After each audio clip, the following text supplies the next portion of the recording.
desperate strategy to avoid uncertainty. For example, I spoke with some American psychologists who did some stuff on terror, whatever. He's a nice guy because he even told me, as a CIA employee to study terrorists, but then he saw so much despair among Arab ordinary people that at the end, not that he became sympathetic to terrorists, but he quitted CIA, he didn't want to play that game. And he told me that even, those so-called suicide terrorists, it's not as simple as media present that you see those idiots, they believe after I blow up, I will go to heaven and get my 70 virgins or whatever. No, that it's more, they doubt and they think that by blowing themselves up, they will prove their faith. It's my phone. You can just get rid of it. Yeah. I thought, no, you know what was my idea? This is how my mind works. God calling us saying, no, it is. I do have 70 virgins. Blasphemy. You should be like Rushdie. He was here. I read a couple of days ago and Muslims wanted to throw him out. No, he is here sometimes. No, but he visited Taj Mahal. Yes. That was it, and Muslims protested that that's too much. Okay, but so to go back to it, you put it very nicely. Today, I claim more than ever, we do live in an era of uncertainty. What do you mean by uncertainty? Not this postmodern jargon, everything a discursive construct, but uncertainty in the sense that, and I cannot emphasize this enough, traditional theorists who, like either liberals or Marxists, claims we know where we are, the same story goes on. For liberals, capitalism goes on. For Marxists, also. Capitalism goes on. Yeah, it's basically they agree here, no? But I'm saying, not that this is, then we have many of these post-theories. Postmodernism, risk society, post-industrial society, which see that something new is emerging, but I don't think they have. These are still journalistic designations. I don't think they really propose a theory.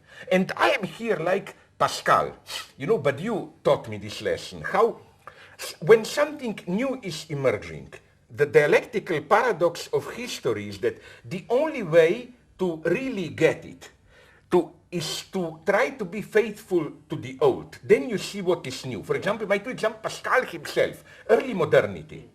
There were all those stupid liberals who just embraced enlightenment. Nobody reads them today. Pascal's problem was how to remain Christian in modernity. We read him still today. He saw much more. Or, if we like this, all I hope, cinema theory and practice.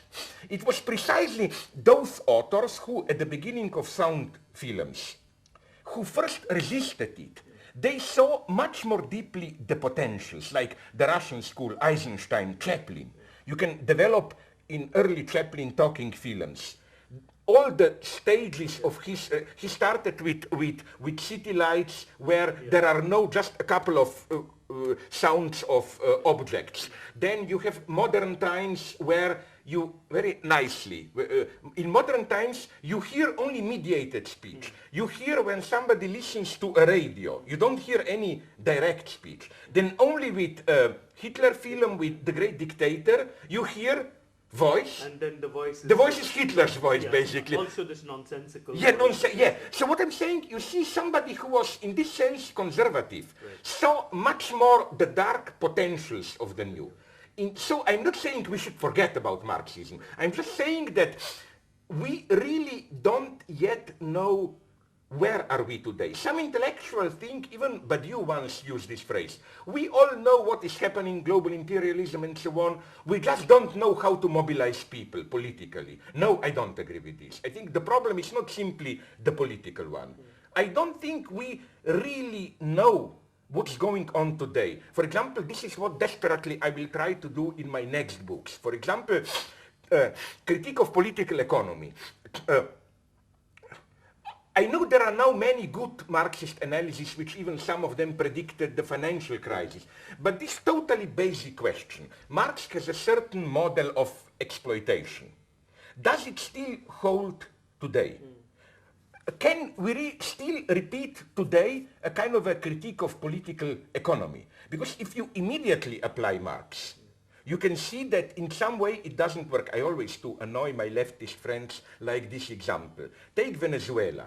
If you directly apply Marx, then you have to say that Venezuela is exploiting the United States. Of course. Because for Marx, emphatically, natural resources are not a source of value. And you know what's the irony? You know which example Marx takes as an example of natural resources not being source of value? Oil. Oil himself. So obviously now what usually the leftist populists do is simply avoid this problem and talk in these vague terms. The natural resources should be owned by all the people and so on. But this doesn't ask the precise question of exploitation and so on and so on. So one answer I have to this is some Italian economists. I developed this a little bit in a book that you published. In the next book I will go more in detail, and it's not a matter that I like it. I think it's almost the only good theory that I know. The theory of, return from profit to rent. That both natural resources and especially Bill Gates. Bill Gates, his wealth is not profit, it's rent.